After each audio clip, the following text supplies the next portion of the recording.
The purpose of this presentation is to determine which factors influence a respondent's support or opposition to a democratic form of government. The rationale being that isolating variables which influence a citizen's support for democracy can aid in prolonging the stability of the democratic regime of Chile, a state whose democracy is still in its infancy and yet to completely recover from its years under military dictatorship. The dataset used in this presentation is the 2007 Latino Barometer. Within the dataset, an isolation was made for the state of Chile, whose end value was 1200. The statistical tests used in this analysis include Cronbach's alpha test, bivariate cross tabulations, Kendall's tau b, and chi-squared. The reliability analysis of the dependent variable measures a respondent's support for democracy. In doing so, it indexes 5 related indicators, including a respondent's level of confidence that democracy can aid in the development of Chile, their level of satisfaction with the way democracy works in Chile, support that democracy is the best form of government, that democracy enables an individual to prosper through self-determination, and finally, the respondent's belief in the suitability of democracy for the state of Chile. This analysis produced a Cronbach alpha score of 0.8, which supports the conclusion that these indicators accurately represent the concept being measured. My first hypothesis focuses on the influence of a respondent's support for economic liberalism, stating that an increase in support will be followed by an increase in support for democracy. The rationale that guides this hypothesis is based on Lipset, Przeworski, and Lemongi's study on the influence of a public support for capitalism on their attitudes toward democracy. Since economic liberalism is a distinctly democratic principle, it would have followed that a respondent's support of it would be related to their support for its accompanying political theory of democracy.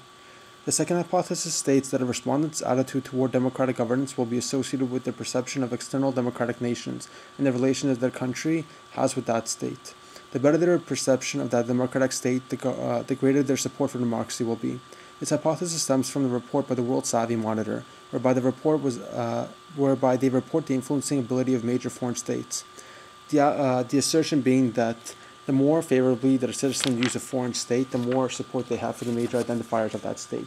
This effect would presumably only be increased when the influencing state both lists its democratic government as the most valued characteristic and the spread of democracy among its primary foreign affairs objectives, as is the case with the United States, the country taken into consideration in the variable measuring this hypothesis. The third hypothesis places an emphasis on the personal financial situation of the respondents, suggesting that an increase in their financial situation would be followed by an increase in their support for democracy.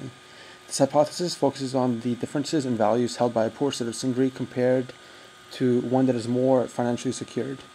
In the case of the former, the citizenry is more focused on policies whereby the government provides services and funding to its public, which is indicative of a communist or social state, whereas the latter, being more financially secured, places more focus on social issues such as universal suffrage, and thus would be more supportive of a democratic rule.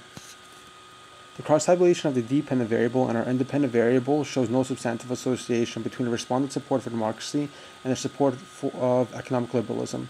This becomes apparent through an analysis of the table and is confirmed by the tau b value of 0.07. The chi-square value of 0.06 provides strong confirmation that this lack of association is not due to sampling error.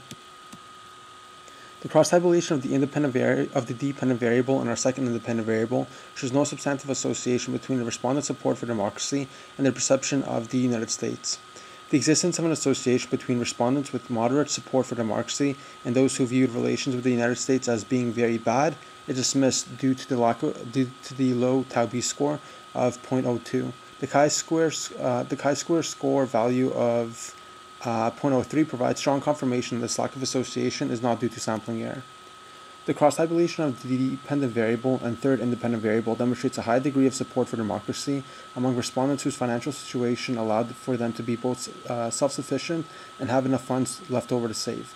However, the tau b value of 0.133 demonstrates that the overall association between the two variables is relatively weak. The chi-square value of 0.00013 ensures that this level of association is not the result of a sampling error. The first two independent variables demonstrate no association with the dependent variable of support for democracy,